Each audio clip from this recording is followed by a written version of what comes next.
माझे नाव रमेश आहे. मी एका मध्यमवर्गीय कुटुंबातून आहे.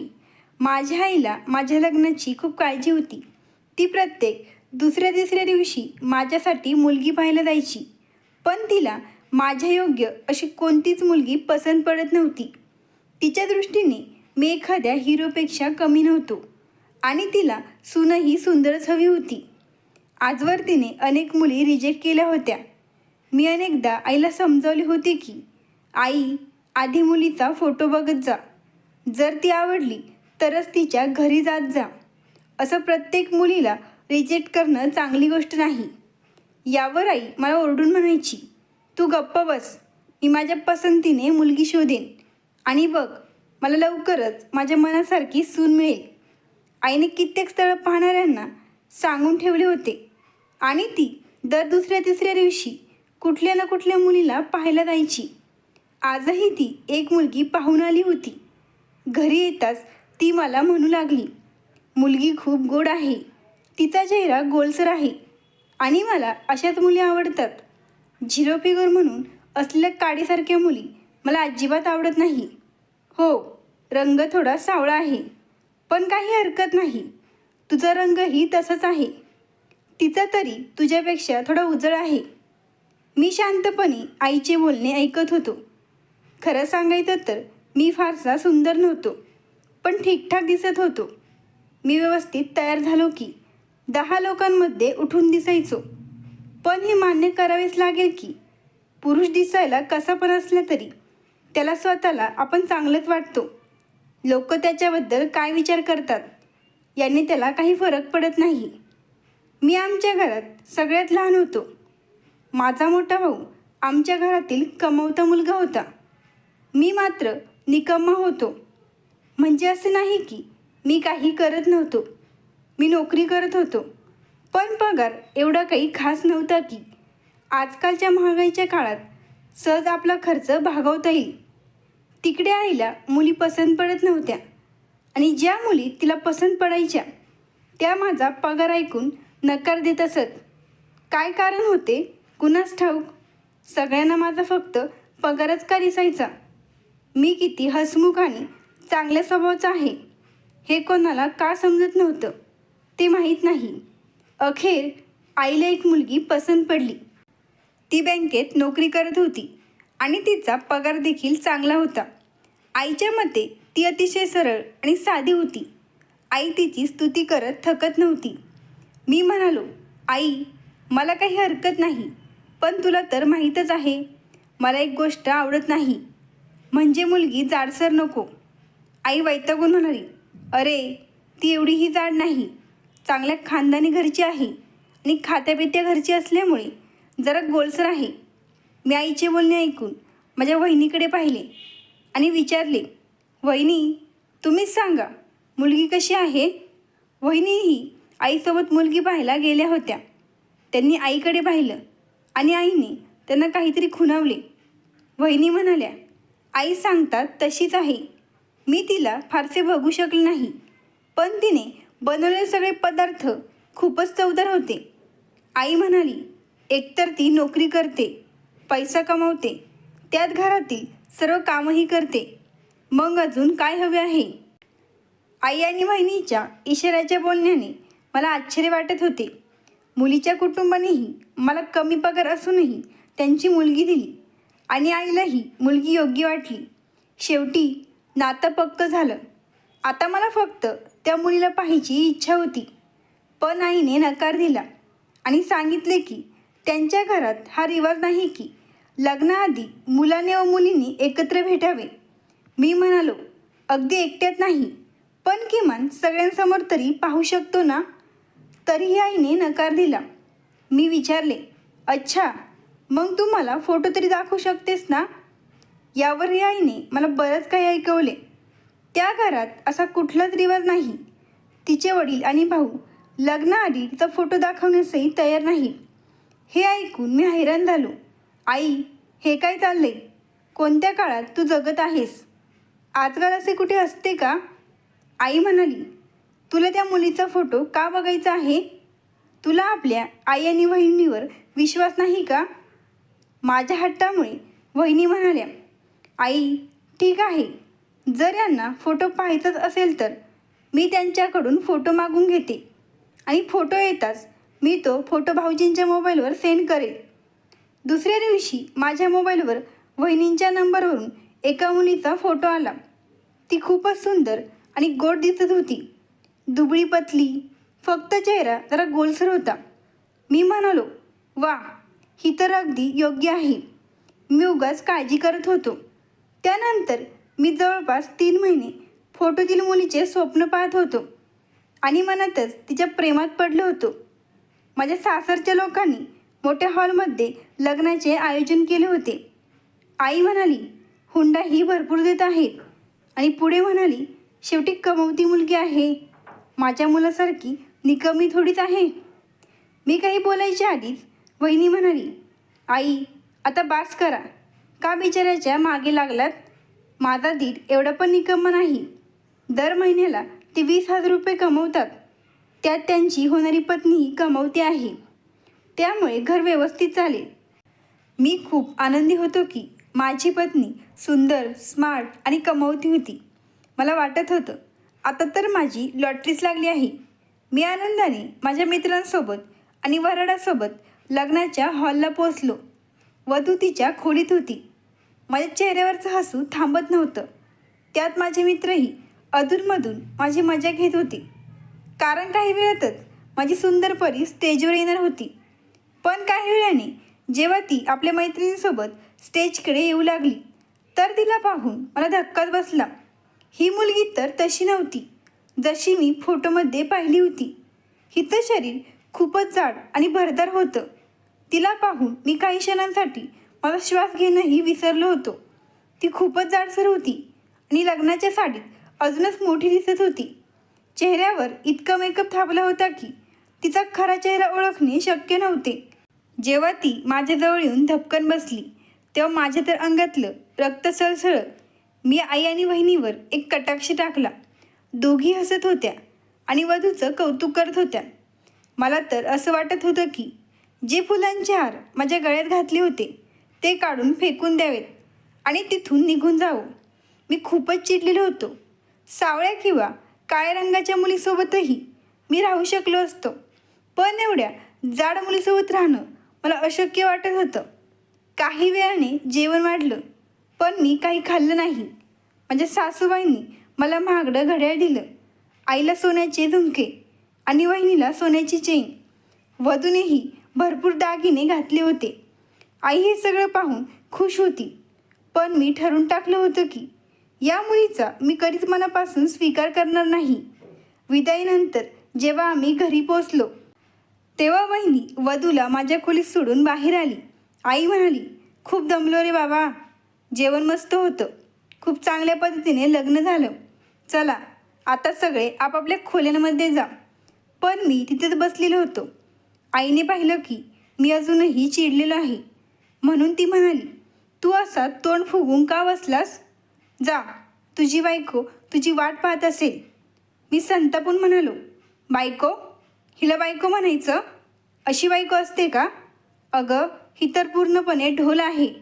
आई, मी आधीच सांगितलं होतं की मला जाड मुली आवडत नाही. आई म्हणाली, अरे ती जाड नाही रे बाळा, फक्त जरा गोलसर आहे. मी चिडून म्हणालो, तिचं वजन 100 किलोपेक्षा जास्त असेल. तुम्ही काय विचार करून माझं हिच्यासोबत लग्न लावून दिलं?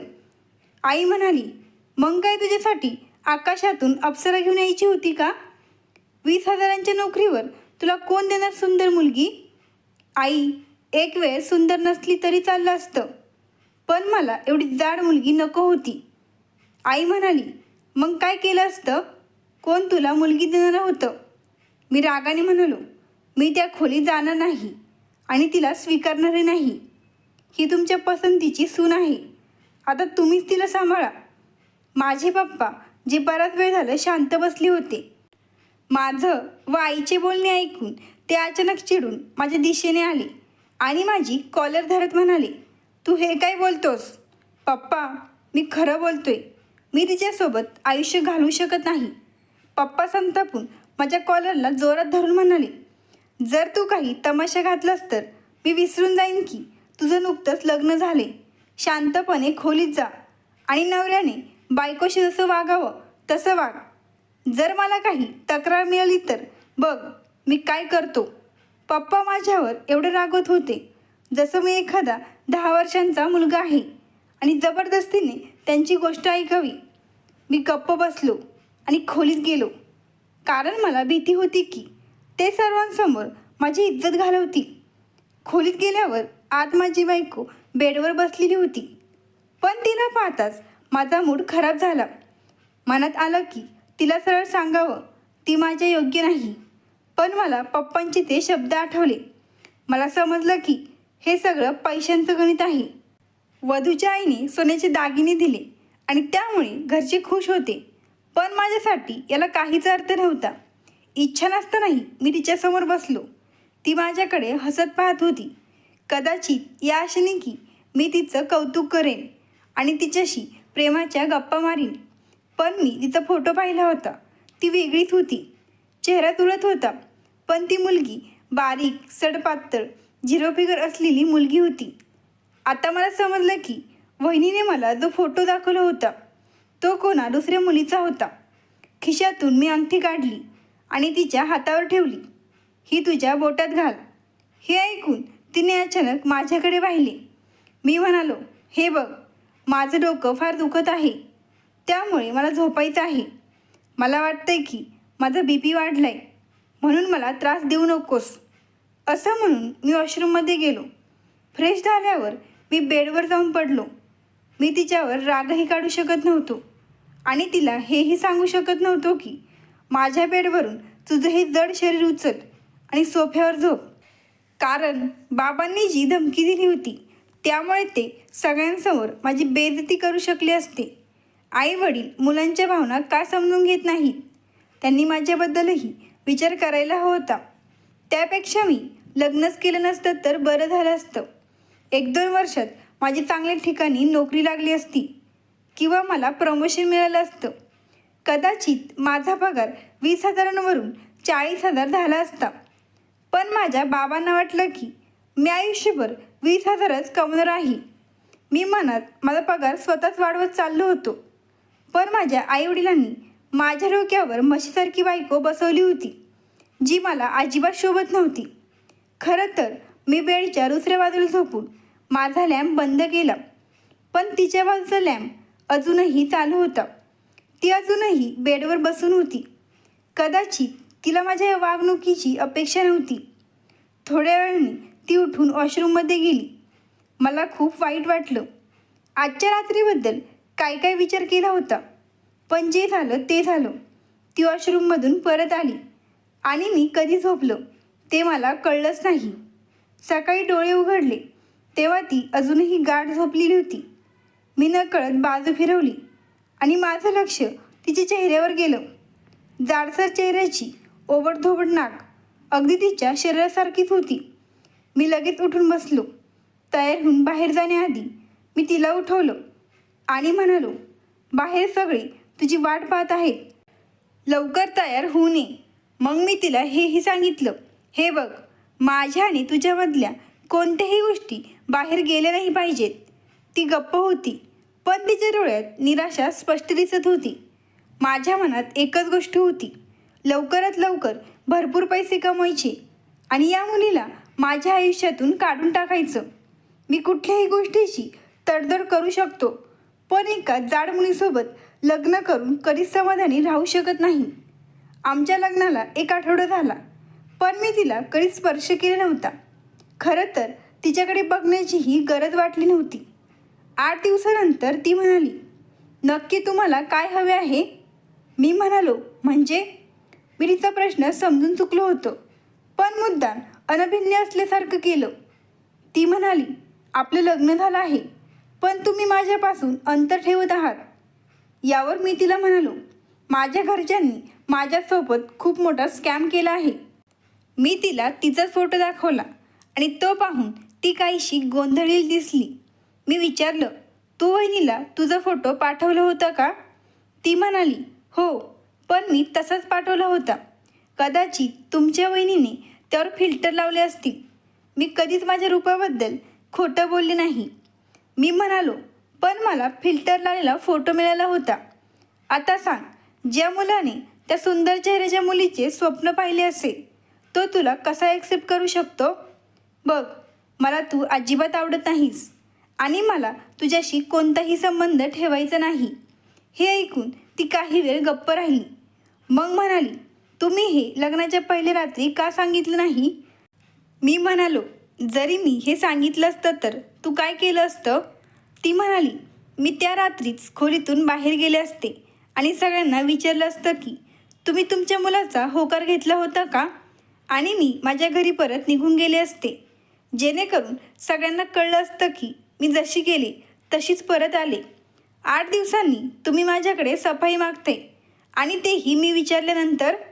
तुम्ही मला काय समजलात? माझ्याकडे तिच्या प्रश्नांचं उत्तर नव्हतं.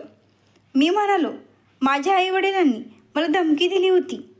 ती म्हणाली, ते काही असो, पण तुम्ही मला पहिल्याच रात्री स्पष्ट सांगायला हवं होतं. जर तुमच्या वहिनीने फिल्टर लावलेले फोटो तुम्हाला पाठवले असतील तर त्याला मी जबाबदार नाही. तुमची फसवणूक तुमच्या घरच्यांनी केली आहे, मग शिक्षा मी का भोगावी? मी त्या मुलींमधली नाही ज्या नवऱ्याचा अन्याय गप सहन करतात. तुम्हाला मी आवडत नाही आणि ते मी आयुष्यभर ऐकायचं का? हे मी कधीही सहन करणार नाही, असं म्हणून ती खोलीच्या बाहेर निघाली. मला माहीत होतं आता मोठा तमाशा होणार आहे, म्हणून मी तिला थांबवण्याचा प्रयत्न केला. नंदिनी, माझं ऐक, कुठेही जाण्याची गरज नाही. माझ्या वडिलांच्या रागाचा मला चांगलाच अंदाज होता. ते तर त्या मुलीसमोरच मला मारायला लागले असते आणि माझी इज्जत खराब झाली असती. मला आतूनच भीती वाटत होती. ही मुलगी खरंच खूप धाडसी आणि तेजस्वी होती. मी तिचा हात धरला आणि म्हणालो, काही बोलायची गरज नाही. बघ, जे काही झालं आहे ते नक्कीच माझ्या इच्छेविरुद्ध झालं आहे, पण मला थोडा वेळ दे. मी स्वतःला समजावून घेईन. हे सांगून मी फक्त तिला टाळायचं काम करत होतो. तिने माझा हात झटकला आणि हाताची घडी घालून मला विचारलं, किती वेळ लागेल? मी म्हणालो, हे मला माहीत नाही, पण मी प्रयत्न करीन की जे काही झालं आहे ते स्वीकार करेल. ती म्हणाली, हा माझ्या आयुष्याचा प्रश्न आहे. मी वर्षानुवर्ष वाट पाहू शकत नाही की तुम्ही कधी माझा विचार कराल आणि तडजोड कराल. तुम्ही ठरवा आणि मला लवकरात लवकर सांगा, जेणेकरून मीही माझ्या आयुष्याचा निर्णय घेऊ शकेन. मी तिला काहीच उत्तर दिलं नाही, फक्त हे प्रयत्न करू लागलो की लवकरात लवकर मी माझ्यासाठी चांगली नोकरी शोधेन. काही दिवसांनी तिनेही बँकेत नोकरी सुरू केली. माझी आई तिच्या कौतुकात सतत बोलत असायची, पण मला मात्र ती अजिबात आवडत नव्हती. एकदा मी अचानक खोलीत गेलो तर ती बिना ओढणीची बसली होती. मला पाहून तिने पटकन ओढणी घेतली. मी हसलो आणि मनात विचार केला, या ढोलासारख्या बाईकडे मी का बघेन? त्यात असं काय होतं जे ती लपवत होती? मला तिच्यात काही स्वारस्य नव्हतं. मी अनेक ठिकाणी नोकरीसाठी अर्ज केला होता आणि अचानक मला एका चांगल्या कंपनीत मुलाखतीसाठी बोलावलं गेलं. मग तर माझ्या आनंदाला पारावरच उरलं नाही. जेव्हा मला तिथे नोकरी मिळाली, मी आईवडिलांना ही बातमी दिली तर माझ्या मेहनतीचं कौतुक करण्याऐवजी ते म्हणाले, बघ, नंदिनी तुझ्या आयुष्यात आली आणि तुला नशिबाची साथ मिळू लागली. खरं म्हणतात, माणसाची रोजीरोटी बायकोच्या नशिबावर अवलंबून असते. हे ऐकून माझा मूड पूर्णपणे खराब झाला. मी आनंदी होतो की मला चांगली नोकरी मिळाली, पण आता मला नंदिनीला लवकरात लवकर घटस्फोट द्यायचा होता. परंतु त्याचवेळी अचानक बाबांची तब्येत बिघडली. त्यांना हृदयविकाराचा झटका आला आणि डॉक्टरांनी त्यांना टेन्शन घेण्यास सक्त मनाई केली. नंदिनी खूपच अस्वस्थ होती, सतत रडत होती, पण मला त्याचं काहीच देणं घेणं नव्हतं. मी तिच्या दुःखाची अजिबात पर्वा केली नाही. एकदाही तिला खोटा दिलासा देखील दिला नाही. खरं सांगायचं तर माझा पगार आता चांगला झाला होता. मी ठरवलं की आता नंदिनीला स्पष्ट सांगावं की ती जे काही करायचं असेल ते करू शकते आणि घटस्फोटाची गोष्टही सांगावी. पण जेव्हा मी तिला सांगितलं तेव्हा ती म्हणाली, मला घटस्फोट नकोय. बाबा आजारी आहेत, ती इतका मोठा धक्का सहन करू शकणार नाही. ती रडत होती डोळ्यातले अश्रू पुसत होती, पण मला काहीच फरक पडत नव्हता. मी तिच्याकडे दुर्लक्ष केलं. त्याच दरम्यान ऑफिसमध्ये माझी ओळख सुमन नावाच्या एका मुलीशी झाली. ती खूप सुंदर आणि सडपातळ होती. आमच्यात आधी गप्पा सुरू झाल्या, मग मैत्री झाली. आता मी रात्रभर तिच्याशीच बोलत बसायचो, आणि तेही माझ्या खोलीतून. नंदिनी हे सगळं पाहूनही गप्प होती. पण एकदा तिने स्पष्ट विचारलं, हे काय चाललंय? तुम्हाला लाज वाटत नाही का? बायकोला सोडून दुसऱ्या बायकांशी बोलताय? मी म्हणालो, तुला माझी पत्नी होण्याची खूप इच्छा आहे, पण मला तुला पत्नी म्हणून स्वीकारायचं नाही. मी तर तुला मोकळं करायचं ठरवलं आहे. मग मी पुढे म्हणालो, तुझे बाबा म्हणजेच माझा बाप आजारी आहे, त्यात माझा काय दोष? मी आता इतके पैसे कमवतो की माझे आईवडील मला सोडून गेले तरीही मी स्वतंत्र राहू शकतो आणि दुसरं लग्न करू शकतो, आणि करणारच. तू हवं तर तुझ्या माहेरी परत जाऊ शकतेस. तुझ्यासारख्या ढोल बायकोसोबत मी बाहेर फिरू शकत नाही. लोक माझी चेष्टा करतील. हे ऐकून ती शांत झाली. पुढे 4-5 महिने उलटले आणि मी सुमनच्या प्रेमात पूर्ण गुंतलो होतो. मी माझ्या आईवडिलांना दुसऱ्या लग्नाबद्दल सांगितलं. तेव्हा ते चिडले आणि म्हणाले, तुला काहीच लाज वाटत नाही का? इतकी चांगली मुलगी सोडून दुसऱ्या कोणासोबत लग्न करतोयस? पण आता त्यांच्याकडे कोणताही युक्तिवाद उरला नव्हता, कारण मी चांगले पैसे कमवत होतो. त्यांनी मला समजवण्याचा खूप प्रयत्न केला, पण मी त्यांचं काहीच ऐकलं नाही.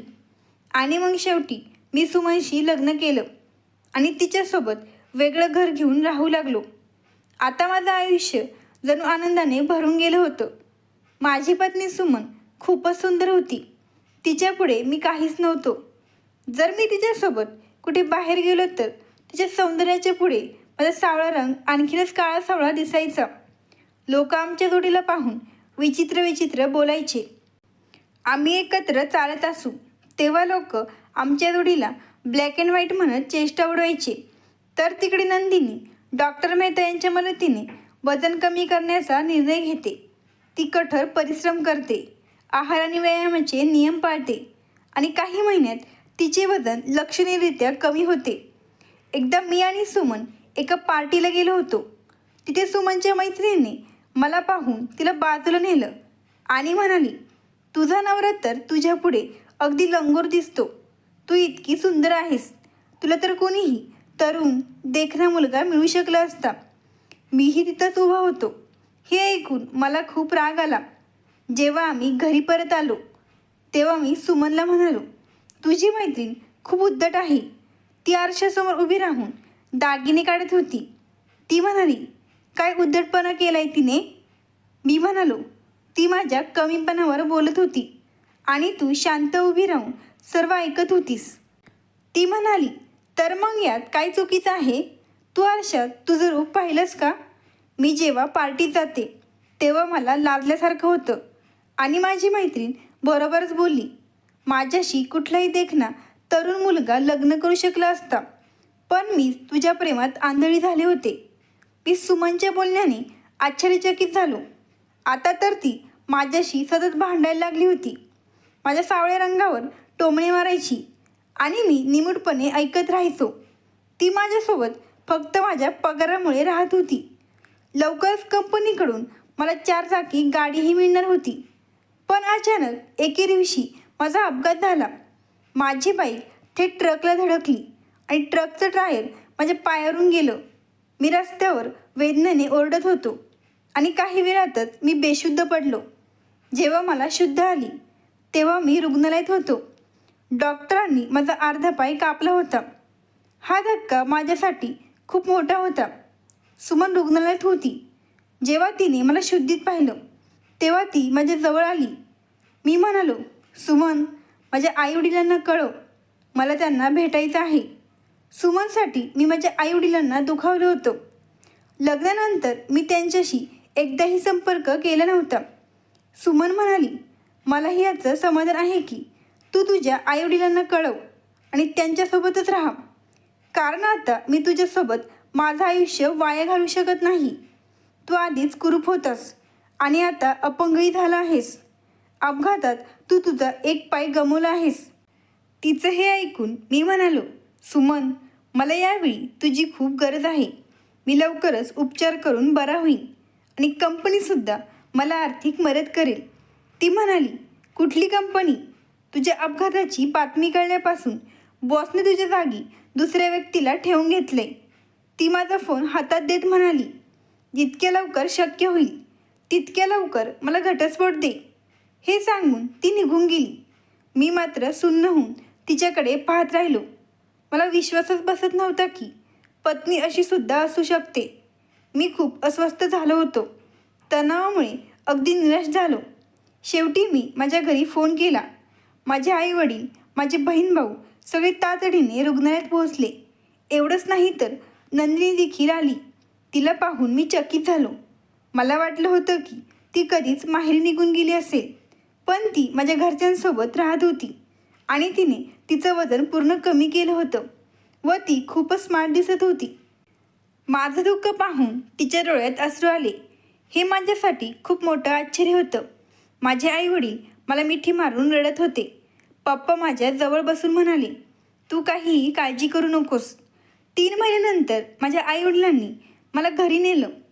नंदिनी माझी खूप काळजी घेत होती आणि मी आश्चर्यचकित होतो की ती असं का करत होती. मी तर तिला कधीच स्वीकारले नव्हते.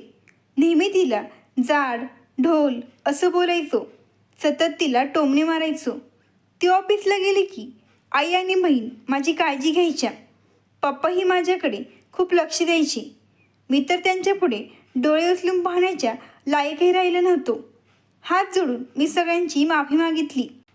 ते म्हणाले, आम्ही तुझ्यासाठी जी मुलगी निवडली होती ती खूप चांगली होती, पण तू फक्त बाह्य सौंदर्य पाहिलंस आणि त्या सुमनशी लग्न केलंस. ज्या पद्धतीने तू नंदिनीशी वागला होतास, जर तिच्या जागी दुसरी कोणती मुलगी असती तर ती हे घर सोडून गेली असती. आई म्हणाली, तू निघून गेल्यानंतर तुझ्या वडिलांची तब्येत खूप बिघडली होती. घरात आर्थिक अडचणी आल्या होत्या. त्या काळात सगळ्या खर्चाची जबाबदारी नंदिनीने घेतली आणि तिने तुझ्या वडिलांची खूप सेवा केली. हे ऐकून मी पूर्णपणे लाजून गेलो. मी तिच्याशी किती अन्याय केला होता. ती तशी पण होती. ती माझी खरी पत्नी होती. तिनेही माझ्यासाठी आणि आपल्या येणाऱ्या आयुष्यासाठी काहीतरी सुंदर स्वप्न पाहिली असतील, परंतु मी तिची सगळी स्वप्न चुरगाळून टाकली होती. आज ती ऑफिसहून आली, जेवण तयार केलं आणि माझ्या जवळ येऊन म्हणाली, तुम्ही जेवण करून घ्या, मग मी तुम्हाला आंघोळ घालते. मी जेवण साईडला ठेवलं आणि नंदिनीचा हात धरला. तिने आश्चर्याने माझ्याकडे पाहिलं. मी म्हणालो, नंदिनी, मला माफ कर. मी तुझी कधीच किंमत केली नाही. तिने आपला हात सोडवला आणि म्हणाली, आता अशा गोष्टींचा वेळ नाही. त्यानंतर फक्त 2 महिन्यातच नंदिनीने एवढे पैसे जमवले की माझ्या ऑपरेशनसाठी पुरेसे झाले. माझ्यावर शस्त्रक्रिया झाली आणि मला कृत्रिम पाय लावण्यात आला. यामुळे मी हळूहळू चालू लागलो. त्यानंतर मी पुन्हा माझ्या नोकरीवर जाऊ लागलो. नंदिनीचे जितके आभार मानावे तेवढे कमीच होते. आता मला तिच्या प्रेमाची परतफेड करायची होती आणि तिला तिचा तो हक्क द्यायचा होता ज्याची ती खरी हकदार आहे. पण मी जसं तिच्या जवळ जाण्याचा प्रयत्न करायचो तशी ती माझ्यापासून लांब जात होती. एके दिवशी मी तिचा हात पकडला आणि म्हणालो, थोडा वेळ माझ्याजवळ बस. ती मात्र बाजूला झाली. ती माझी सेवा करायची, जेवण बनवायची, माझी काळजी घ्यायची, पण प्रेमाने एकही शब्द बोलायची नाही. मी म्हणालो, तुला आता काय अडचण आहे? मी तुला स्वीकारायला तयार आहे. तुला सगळे आनंदाने भरून टाकायला तयार आहे. ती म्हणाली, आता बाबा बरे झाले आहेत. तुम्ही मला घटस्फोट देऊ शकता. हे ऐकून माझे धाबे दणाणले. मी म्हणालो, नंदिनी, तू हे काय बोलतेस? मी तुला घटस्फोट का देऊ? तू माझ्यासाठी एवढं केलंस. ती म्हणाली, हे सगळं फक्त मी माझ्या स्वभावामुळे केलं. मी कोणालाही वेदनेत पाहू शकत नव्हते. ना तुमच्या वडिलांना ना तुम्हाला कधीच दुःखात पाहू शकत नव्हते. मी ते फक्त यासाठी होते की तुमच्या वडिलांना हा धक्का सहन झाला नसता. आणि मी कधीच माझ्या माहेरी सांगितलं नाही की तुम्ही दुसरं लग्न केले. सासरीही गप्प राहिले. परंतु आता मला परत जायचे. तुम्ही आता पूर्ण स्थिर झालात. तुम्हाला दुसरी कोणतीही सुंदर मुलगी मिळेल आणि तसंही माझ्यासारखी जाड मुलगी तुम्हाला शोभणार नाही. मी पुन्हा तिचा हात पकडला. यावेळी खूप घट्ट पकडून म्हणालो, मी तरी कुठे सुंदर आहे? माझाही रंग सावळत आहे. मला तुझ्याशिवाय कोणी स्वीकारू शकत नाही. आणि मला सुमनची वाक्य आठवली. तीही माझी खिल्ली उडवायची.